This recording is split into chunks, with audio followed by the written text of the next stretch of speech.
right. So first off, I want to apologize for not having your free writes from last time commented on yet. It's just been a week, so I'll have everything back for you on Tuesday. And Tuesday is the last day we're going to be talking about Rousseau. Excuse me, my allergies are really bugging me today. And so the last day you'll be doing a free write on one of these texts, right? But yeah, we're just going to be following the same basic pattern Tuesday, and then Thursday we'll be down in the computer lab writing. So what I want to do today is start again with any questions or comments that y'all have. This includes talking a little bit about what you wrote about for today. I want to then try to break down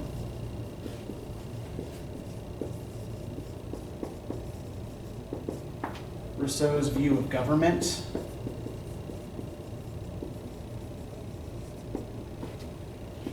And then finally, what I want to try to do today is see if we can pull out any kind of general values from what we've read so far, right? So you remember when we read Candide, right? One of the things that we ended up talking about was like what kind of worldview, generally speaking, Voltaire was presenting in that book. So I want to try to get started doing the same thing with Rousseau now that we've read, 75% of the book, right? So let's start here with any questions or comments you have. First off, does anybody have any questions about upcoming work or assignments or anything of that nature? Which I guess would mostly mean questions about the paper.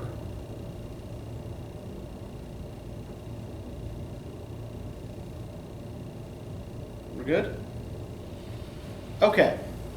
So what about any questions or comments y'all have about what you read for today? I'm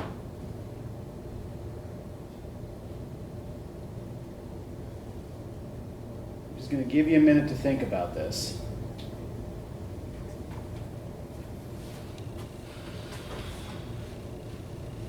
Let me talk about the types of government that should be used for different amounts of population that a certain state has. Okay, yeah. Does he seem to think that the right kind of government is a one-size-fits-all sort of thing?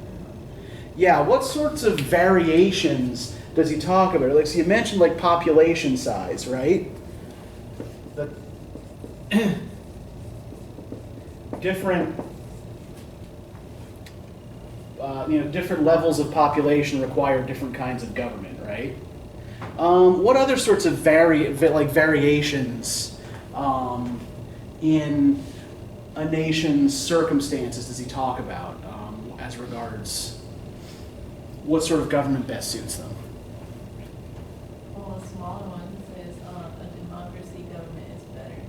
Okay, yeah. So the smaller the population, the more democratic you can be, right?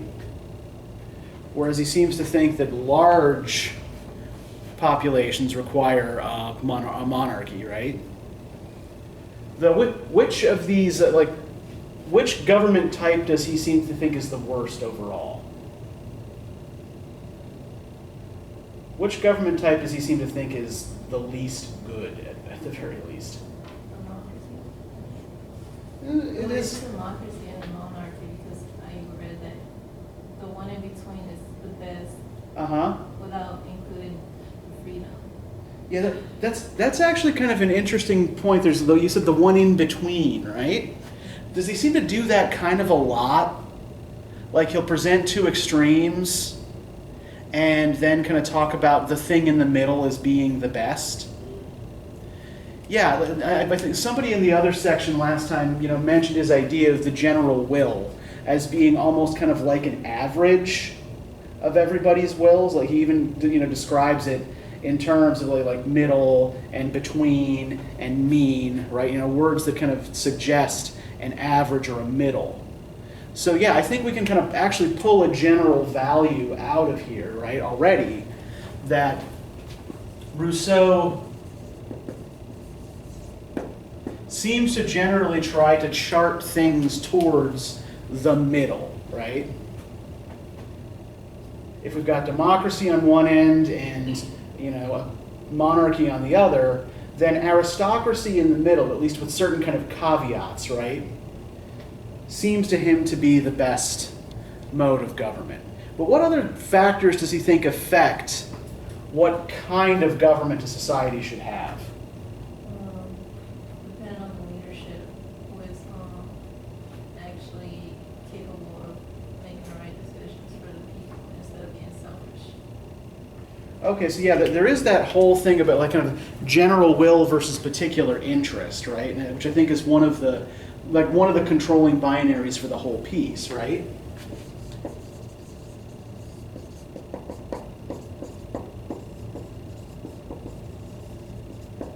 And yeah, in general, for Rousseau, a good government is one that's in accordance with the general will, right? And not with the particular private interest of whoever the ruler is, or with any particular faction, right?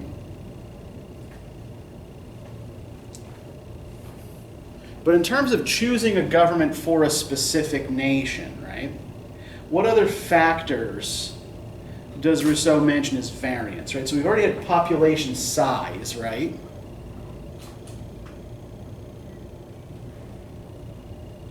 What about things like climate? Does he seem to think that different governments are better suited to particular climates? Yeah, I think for hot climates, he states it's better most likely that a monarchy would be in charge. Yeah. He recommends monarchies for hot climates, or at the very least seems to think that monarchies are more likely to develop and be successful in hot climates. And democracies are more likely to develop in cold climates, right? And that in temperate zones, the better kind of aristocratic governments will develop, right? So once again, he's kind of like trying to chart a middle way between extremes here. And the level of civilization, right, is also a factor here. He seems to think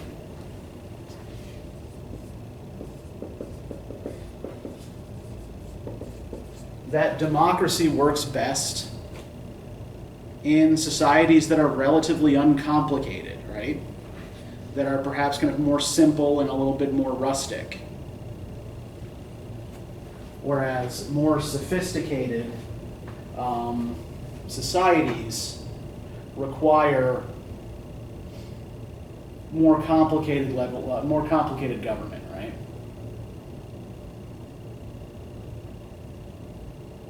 So yeah, that was actually a really good observation to start with, because in a lot of ways it seems like kind of a weird thing to say, right? That the type of government you should have is dependent on the climates of your nation, right? But I think a lot of that has to do, in Rousseau's view, with the amount of work that is required to provide sustenance in any given climate, right? So if you live in a hot climate, for example, how hard is it to make a living off the land? I guess if you live in a desert, really hard, right? But if you live in the tropical zone, how hard is it to find food?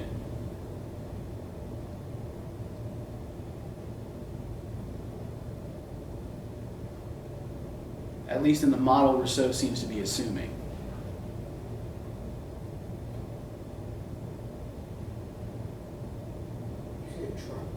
Yeah, if you live in in a tropical or like a Mediterranean environment. Yeah, I mean you get fruit literally falling off of trees, right? I think that's the basic idea, is that he thinks that monarchy is most likely to develop in countries where there is excess or abundance, right?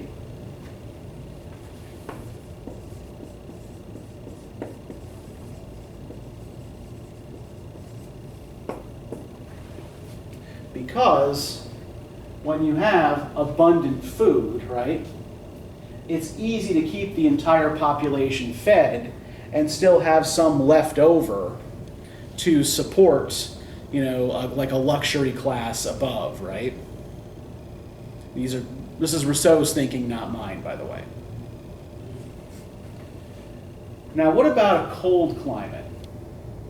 How easy is it, say, to grow fruit in Norway?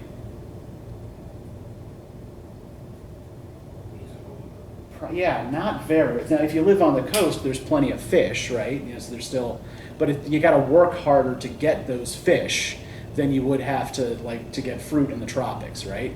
So in a cold climate, Rousseau argues, there is less to go around, right? You're not going to have as much excess food. So you need to find a fairer way to distribute it, right? Hence, democracy becomes better for colder climates where you have to work harder to make a living off the land, right? Democracy being more likely to ensure that everybody has a more or less equal share. Does this make sense? So what does Rousseau seem to regard as the best form of government?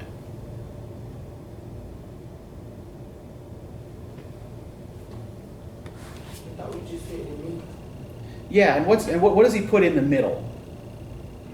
What does he call it?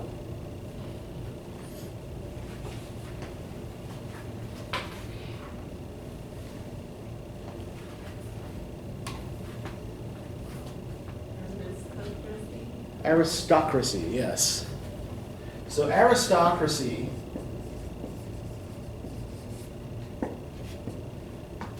is a Greek word that literally means rule by the best. So anytime you see that crassy suffix at the end of a word, right, it's a Greek root and it means some kind of rule, right, some kind of form of government. Right? It's from aristocrat? Yeah, an aristocrat is someone who is part of an aristocracy. And what do we usually mean when we're talking about an aristocrat or an aristocracy? Someone that believed that the earth was in the middle. Is it the same thing? I'm sorry, I couldn't quite hear what you said. I said someone that believes that the earth is in the middle. Oh, Would it be the same thing? Because it sounded. I thought it got something to do with like your political views. Sort of. You're closer. So it has more to do with your social class, the way we usually use the word, than your political views, right? So aristocrats are basically kind of like what we would call old money, right? People with inherited wealth and power and privilege. That's not quite what Rousseau means by the term, but that's what we usually mean when we talk about an aristocrat, right? So I think it's probably worth digging into this section a little bit and figuring out, since he seems to regard this form of government as the best, but also potentially the worst, it's probably a good idea if we figure out exactly what he means here, right? So let's turn to page 46. Can I get somebody to start reading for us the first paragraph? We have two quite distinct moral persons. We have here two quite distinct moral persons, the government and the sovereign, and in consequence two general wills. One general in relation to all the citizens, the other only for the members of the administration.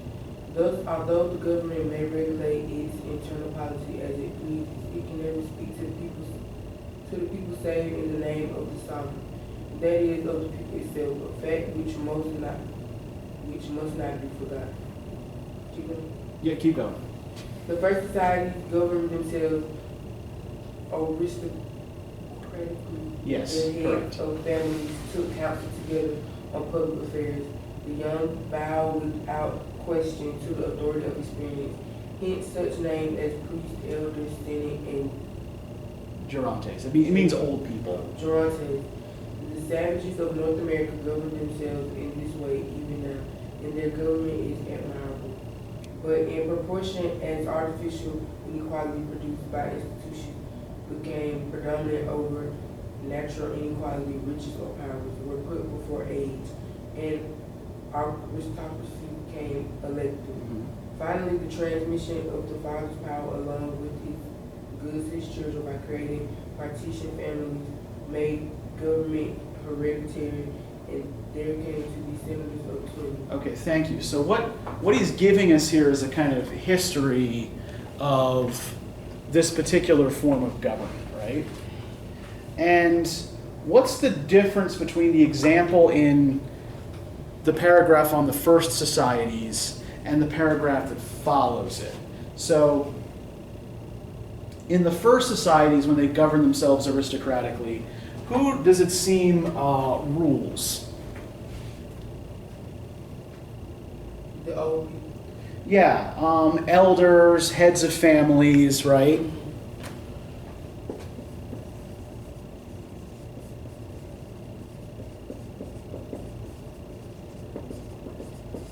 So yeah, it seems to be based on age and experience, right?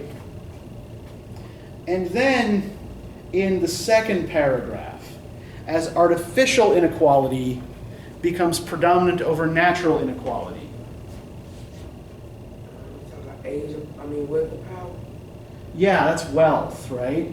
Wealth comes to replace age and experience, right, as the value that makes an aristocrat.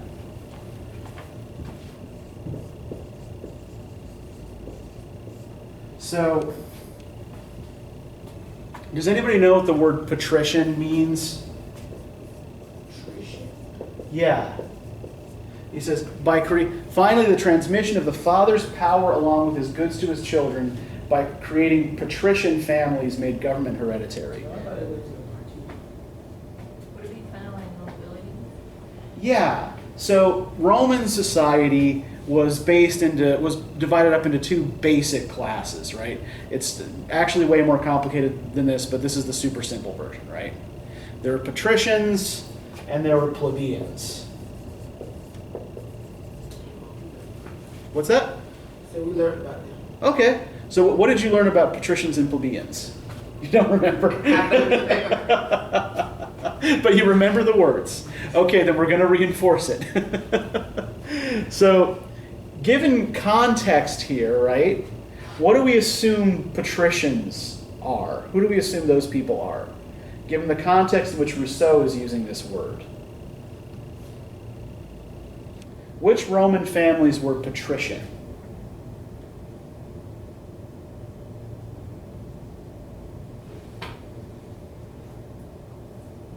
It got to be something passed down. Yeah, Like it's inherited, yeah. So yeah, families with inherited wealth, right? So yeah, the patricians in ancient Rome were the upper classes. The plebeians were, Lower class. yeah, basically everybody else, right?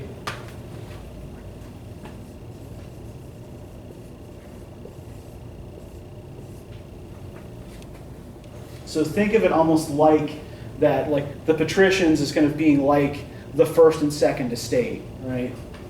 And the plebeians is being like the third estate. So he gives us here two possible models of aristocracy, right, historically. One that's based on respect for one's elders, one that's based on inherited wealth. Does he seem to think that both of these are equally good?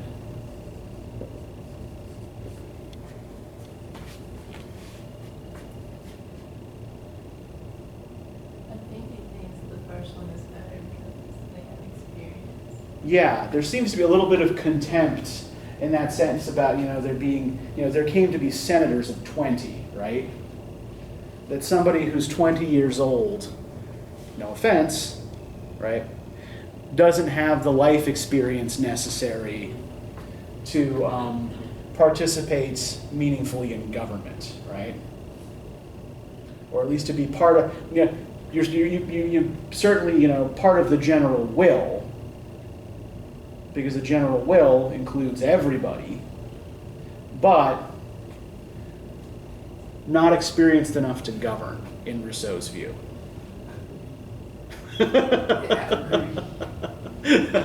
I mean, it is true that at age 20, according to a lot of cognitive psychology research, the part of your brain that understands consequences is not yet fully developed, which is one of the reasons. Well, 20-year-olds do. I remember from my own youth that 20-year-olds make a lot of terrible decisions. But then again, so do 45-year-olds. So what do I know? But yeah, so he definitely seems to think that there should not be senators of 20, and that this kind of natural aristocracy, what he refers to as a natural aristocracy, is better than a hereditary aristocracy. As he goes on to say here, right, there are then three sorts of aristocracy: natural, elective, and hereditary. The first is only for simple peoples. The third is the worst of all governments. The second is the best, and is aristocracy properly so called. So while he seems to think that this first is better, right? What's the limit he places on this? It's kind of like a democracy, simple. Yeah, it only works in a simple society, he argues, right? Where there isn't really that much to fight over. So the best sort of aristocracy, he says, is an elective aristocracy. Right. Besides the advantage that lies in the distinction between the two powers, it presents that of its members being chosen. For in popular government, all the citizens are born magistrates, but here magistracy is confined to a few who become such only by election. By this means uprightness, understanding, experience, and all other claims to preeminence and public esteem become so many further guarantees of wise government. So, remember what Rousseau has said about the general will in Book 2, right? Can the general will ever be wrong? No, the general will is always right? So, if the general will chooses certain people to administer the laws, right? Does it always choose the right people? Well, by Rousseau's logic. Yeah, because the general will can't be wrong, right? So as long as we're electing the people we're choosing to administer government, right? We're electing the right people because, of course, we will choose upright, understanding, experienced, and wise people, right? Now, I think that, our own experience of elective government shows that we do, in fact, vote for some real shitheads sometimes, right? That, in fact, the general will does maybe not always choose the best people, right? Mm-hmm. But yeah, he seems to think that this form of government, where certain people are chosen by their peers to administer the laws, is best. Now, what form of government does he seem to think does he argue is most common?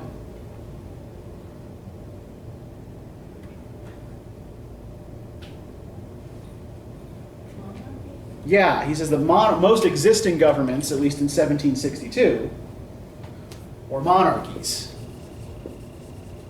And how does he seem to feel about monarchy? Right? He actually argues that hereditary aristocracy is the worst form of government, right? When you've got people with inherited wealth and privilege who make all the decisions. But what's the difference between a monarchy and a hereditary aristocracy?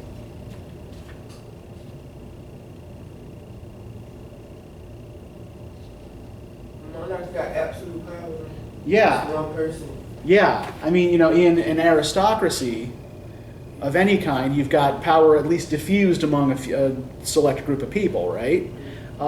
If we're looking at, and that might actually be one of the reasons why a hereditary aristocracy Rousseau thinks is worse, right? Because those people might pursue their own particular interest and argue with each other, and then things don't get done, or bad things get done. But yeah, in a monarchy, everything comes down to one person, right? One person who makes all the meaningful decisions. So if you look on page 48, can you get, Jennifer, would, since Morgan read before, can you read for us the paragraph that starts with, in contrast with other forms of administration? In contrast with other forms of administration in which a collective being stands for an individual, in this form, an individual stands for a collective being, so that the moral unity that constitutes the prince is at the same time a physical unity and all the qualities, which in the other case are only with difficulty brought together by the law, are found naturally united. Okay, so let's pause there for a second, right? So what's different about monarchy, the relationship between monarchy and the people, than other forms of government? May I say it again? How does Rousseau think monarchy is different from other forms of government in terms of the relationship between the monarch and the people? Well, the monarch only one calling the shots, so Mm-hmm. the people gonna have to listen. Yeah, at least if the monarch has the power to enforce his or her decisions, right? And if they don't, they won't be monarch for very long. But yeah, so he says in most forms of administration, a collective being stands for an individual, right? So the general will is represented, so each individual within the general will, right, is represented by a group, whether it's, a democracy, which includes everyone making decisions, or an aristocracy, where it includes a selected group making decisions, right? But in a monarchy, an individual, that is the king or queen or emperor or despot or tyrant or whatever, right, stands for everybody. So again, think of that image from Hobbes's Leviathan again, right, with the king made up of the bodies of all the people. That's the kind of image Rousseau is thinking about here. Right, where an individual stands for the collective. And this to him seems to be kind of the wrong relationship, right? That it should actually go the other way around. Thus, the will of the people, the will of the prince, the public force of the state, and the particular force of the government all answer to a single motive power. All the springs of the machine are in the same hands. The whole moves towards the same end.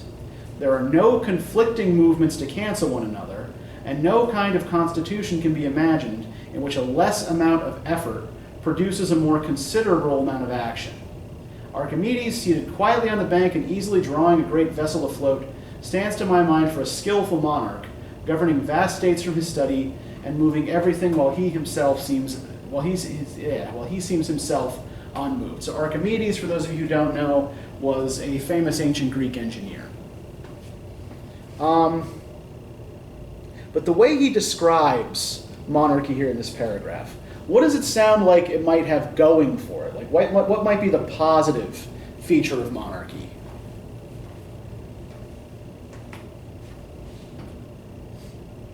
What might be good about it from this standpoint? Nobody arguing, trying to find a common ground and make a decision. Yeah. No arguments gumming up the works, right? The machine, being in the hands of a single person, runs more smoothly and gets more done. But then can we also see how that might be a problem? Okay, why might that be a problem? Because sometimes one person don't have the answer. And like Uh-huh. the wrong answer at the time. So Yeah. it's like on one hand, the monarch is better, but on the other hand, the characteristics of the autocracy, whatever it is, or aristocracy will make you better. Like, Mhm. so it just need to balance each other out. Yeah, that there's no balancing force on the monarch, right? There's nothing to stop the monarch from doing whatever the hell they want, good or bad, right? There's no check on the monarch's Do they have a power. way to overthrow a monarch? Does Rousseau suggest a way to overthrow a monarch, you mean? Because, I mean, we've certainly seen historically, right, that monarchs have been overthrown all the time, right? That, often they're replaced simply with another monarch, right? But yeah, like history gives us lots of examples of monarchs getting overthrown. I mean, hell, like even in the recent past, of the 18th century that Rousseau was writing in, right? About a century earlier, what happened to King Charles I in England? Overthrown and decapitated, right? Yeah. So Rousseau would actually have examples of that to draw on. And Charles's mistake, right, was, at least from the standpoint of somebody like Rousseau, was claiming his authority from the wrong source. Right? Where did Charles claim his authority came from?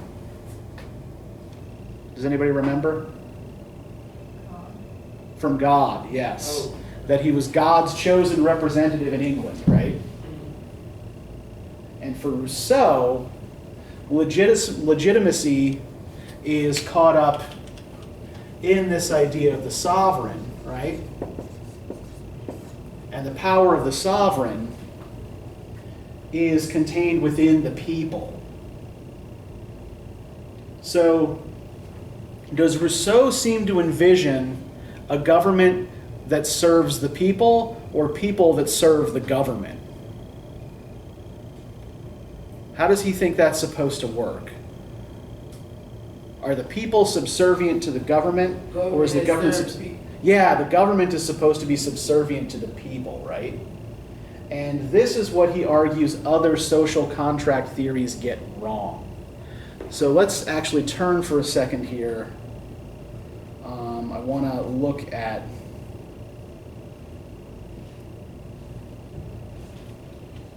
I know I made a note here.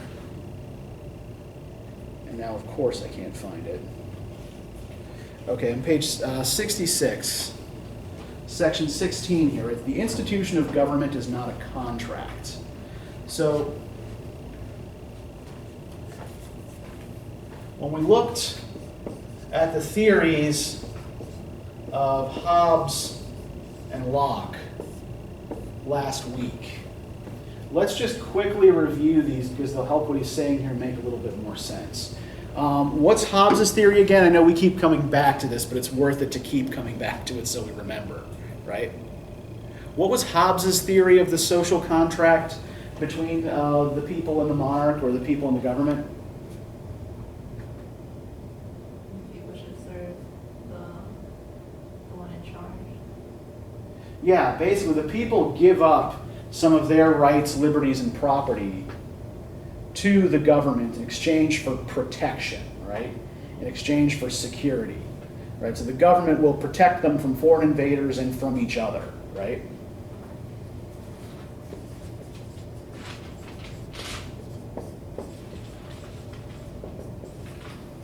And, it is definitely envisioned in the form of a kind of contract, right? Where the people give something up to get something from the government. What about Locke's theory? Do we remember anything about Locke's theory? He thinks natural rights are good, I guess, and that people Yes. won't kill each other. Okay, yeah, so Locke believed, unlike Hobbes, right, that people were naturally good, and that just because we didn't have laws didn't mean we were going to murder each other and take each other's stuff, right?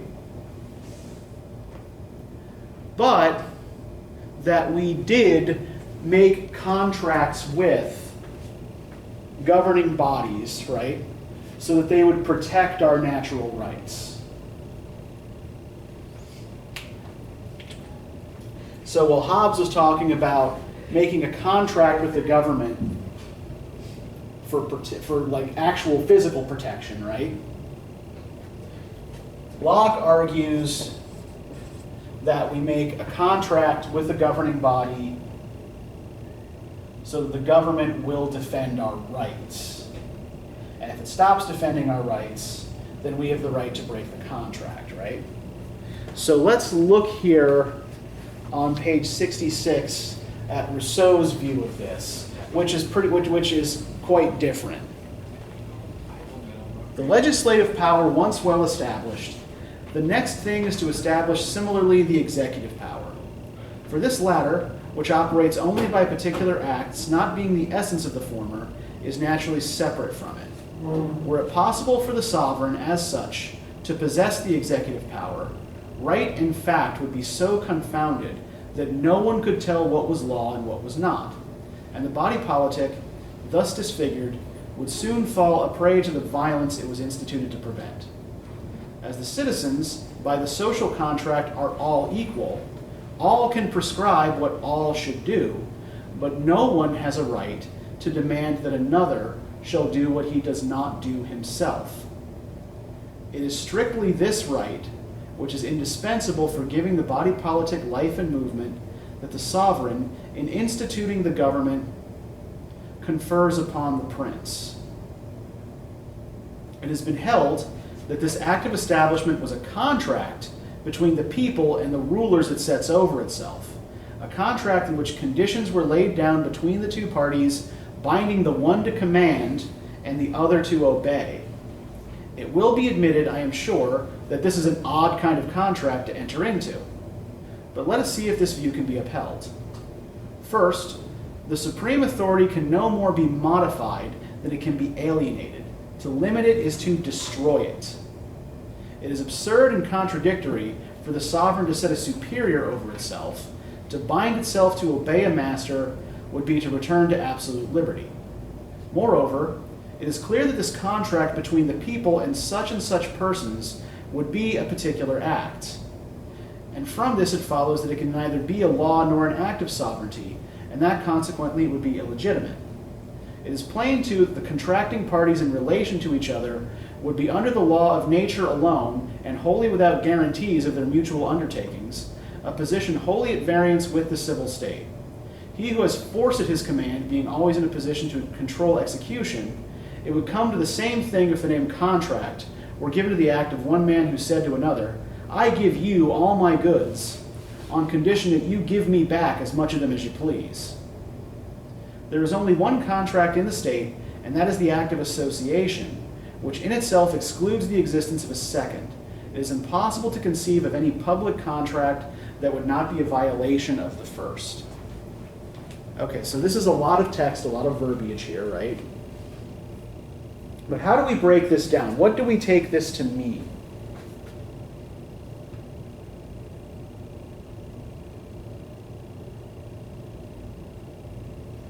Does Rousseau think that the people can actually make a contract with the government?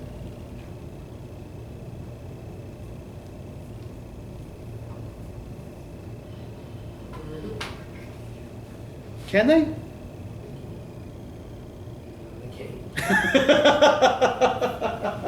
And why can't they?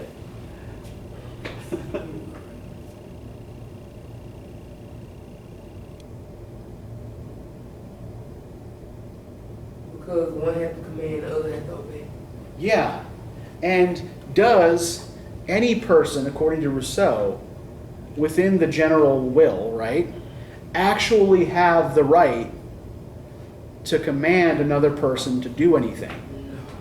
No. All people being born equal, right? And all people being, equal within, equal in terms of their natural rights, you can't actually command another person to do anything. And so the nature of these contracts in which one group commands and the other obeys, right, is a violation of our natural rights. the other issue too is that where does the government come from? You know, do they just like fly in from Mars? You know, the mothership lands and what's that? Yeah, since the government comes from the people, right? The only actual contract that's formed is amongst the people, right? So when Rousseau talks about the social contract, he's not talking about a compact between unequal bodies, right? Like Hobbes and Locke are. He's talking about a contract between all the individuals who make up a society. Right? So for Rousseau, the social contract is basically the same thing as the general will, right? It's the thing that holds everybody together. It's not an agreement that we make with a government. Does this make sense? No? Okay, where did I lose you? Okay. Okay. So in order for society to function, according to Rousseau, right, there has to be kind of general agreement under all the, you know, amongst the people, right? That at the very least we all have to agree to subject ourselves to the same rules and laws. Right? This is how the general will works, right? This is that whole sort of power of the sovereign, right? It's invested wholly in the people, right? The legitimacy of any government comes only from the people. And because a government is drawn from the people, is not separate from the people, no government can force the people into a contract in which they obey, right? In fact, what the government actually has to do is obey the general will.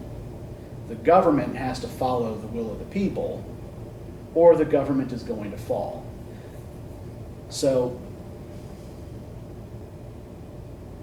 the actual contract being made, like, you can't make a contract, according to Rousseau, between unequal parties, right? So, the actual social contract is the agreement amongst all the people that makes up the general will. Does that help at all? Okay, good. So, it might also help if we kind of go back to the beginning of this and we think about what Rousseau actually means by government, right? Like how he actually defines it. And the government in general section, because I realized we didn't do that.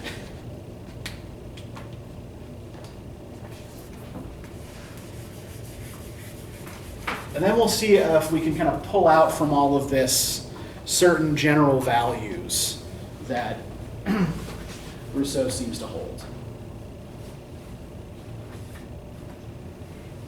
So if we look on page 38, right, he asks the question here, what then is government?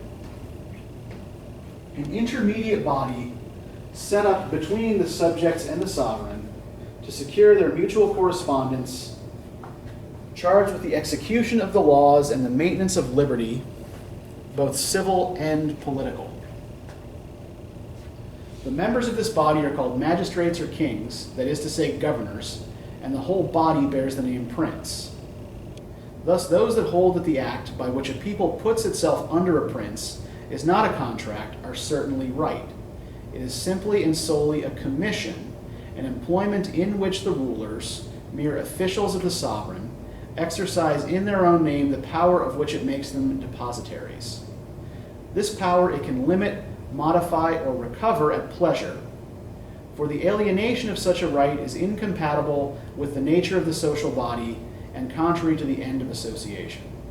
I call then government, or supreme administration, the legitimate exercise of the executive power, and prince or magistrate, the man or the body entrusted with that administration.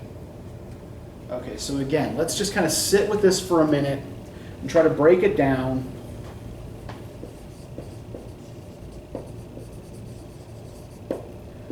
see if we can come up with a relatively simple definition here, or a simple summation of Rousseau's definition. Okay, so what do you think he means here by government?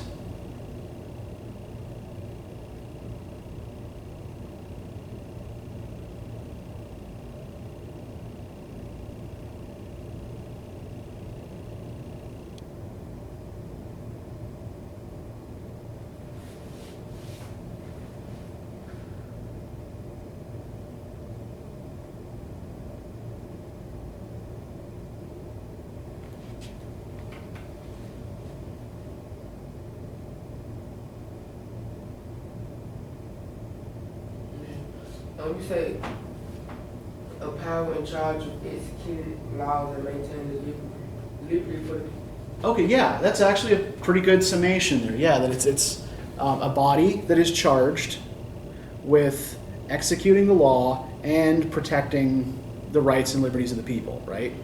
Yeah, good. So it's, you know, the way that the general will exercises its sovereign power, right? Right, it's been legitimized by the general will and granted the authority to do certain things, right? To make sure that everybody stays in line with the general will. And probably the most confusing part of this is where he sort of lists all of these different titles like magistrate and king and prince and all that, right? But one of the things that he's doing there is noting that he's going to use these terms more or less interchangeably. And when he says, in particular, things like prince, right, he's not necessarily referring to an individual ruler, right, but to any government. Right, so he uses the word prince as synonymous with any ruling body.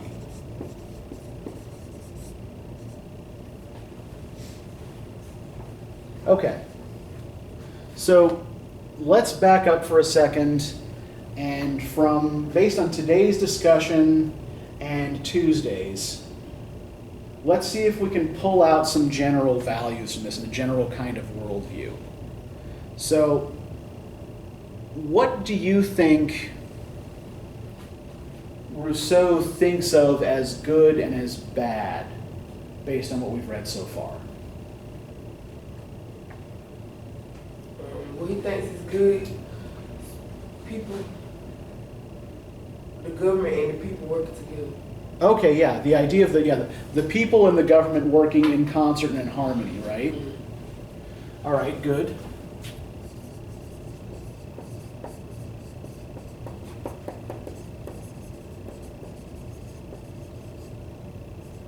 What else? What other general values does he seem to think are important?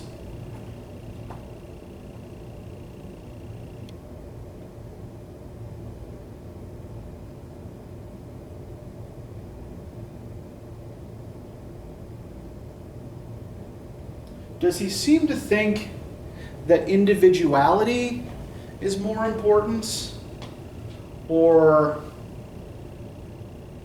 responsibility to a larger whole? Why would you say individuality? Because I read that a lot. It's always something about individuals. So gotta be individual. But when he talks about the individual and about particular interests, right? He's often talking about something that goes against the general will, right? And that our particular interest doesn't contribute to the general will. So let's look for a second. Let's actually go to the place where he talks about how governments fall apart. Monarchy. What's that? I think I read that. Monarchy is where the people start thinking for more of themselves than for the general will. And a monarch certainly is going to be tempted to think more about their particular interest than the general will, right? Because they actually have the power to enforce their particular interest. But let's go to page 58 here for a second. The abuse of government and its tendency... Oh, no, actually, sorry, the 60. The death of the body politic is actually what I'm looking for. Right. Can I get one of you to start reading from such as the natural and inevitable tendency? Such is natural and inevitable tendency of the best constituted governments is if Sparta Mhm. and Rome perish, what state can hope to endure forever? If we would set up a long-lived form of government, let us not even dream of making it eternal. If we are to succeed, we must not attempt the impossible or flatter ourselves that we are endowing the work of man with a stability of which human conditions do not permit. Okay, so let's pause there for a second, right? So first off, what are we noting here is inevitable. Is any government or any body politic or any general will going to last forever? At some point, it'll all fall apart, right? All right, so can you continue for us, Jennifer, from the body politic as well as the human body? The body politic as well as the human body begins to die as soon as it is born and carries it until the cause of its destruction. But both may have a constitution that is more or less robust and suited to preserve them a longer or a shorter time. The constitution of man is the work of nature, that of the state the work of art. It is not in men's power to prolong their own lives, but it is for them to prolong as much as possible the life of the state by giving it the best possible constitution. The best constituted state will have an end, but it will end later than any other, unless some unforeseen accident brings about its untimely destruction. Okay, thank you. And just the next one, and then we'll stop there. The life principle of the body politic lies in the sovereign authority. The legislative power is the part of the state. The executive power is its brain, which causes the movement of all the parts. The brain may become paralyzed and the individual still live.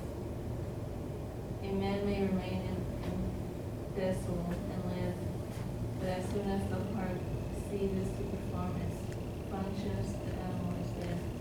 Thanks. So the reason I wanted to kind of settle on this for a second is we've got this body metaphor again, right? Where, you know, the various parts of the state of the general will are represented in terms of a human body, right? So what are we told about human bodies in these two paragraphs? And how are they like a state? Once it stop working, Uh-huh. once things stop working together. Yeah. Although like certain parts of the body can live on after other parts have died, right? So he gives us a metaphor here of like somebody in a vegetative state, right? Where the brain stopped working, right? The brain is no longer communicating with the limbs, but as the heart's still beating, right? The body's automatic functions are still going. So the body itself doesn't die, right? So the metaphor here is for, you know, a state where the government and the people have become disconnected from each other, right? The government's become disconnected from the general will, and so the limbs don't move the way they're supposed to anymore. And this is also inevitable, right? The body politic, as well as the human body, begins to die as soon as it is born, right? I wasn't born with these gray hairs in my beard, right? This is, you know, the inevitable ravages of time. And the general will is subject to the same degenerative power over time. But what was the other thing that... There's another point at which he talks about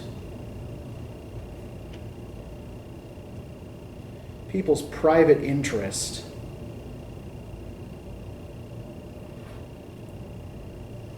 Okay, here we go. Page 64. As soon as public service ceases to be the chief business of the citizens, and they would rather serve with their money than with their persons, the state is not far from its fall. When it is necessary to march out to war, they pay troops and stay at home. When it is necessary to meet in council, they name deputies and stay at home. By reason of idleness and money, they end by having soldiers to enslave their country and representatives to sell it. So, this is kind of getting back to what you said about individuals versus the general collective, Morgan, right?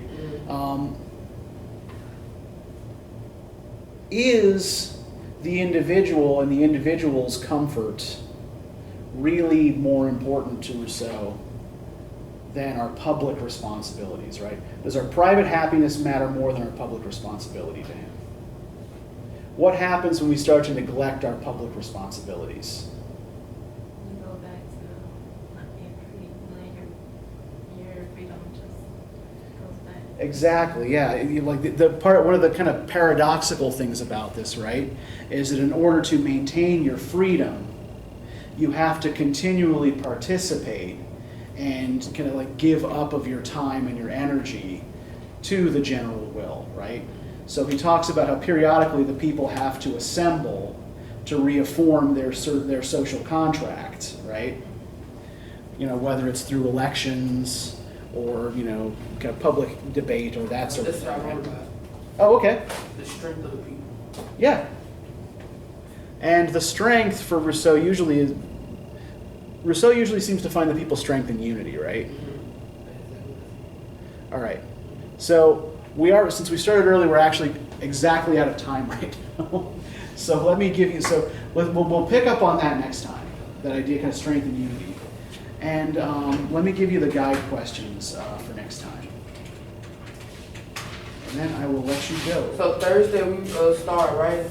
Yeah, I mean, you can certainly start writing before Thursday, but we'll be writing in class on Thursday in the computer lab. Okay.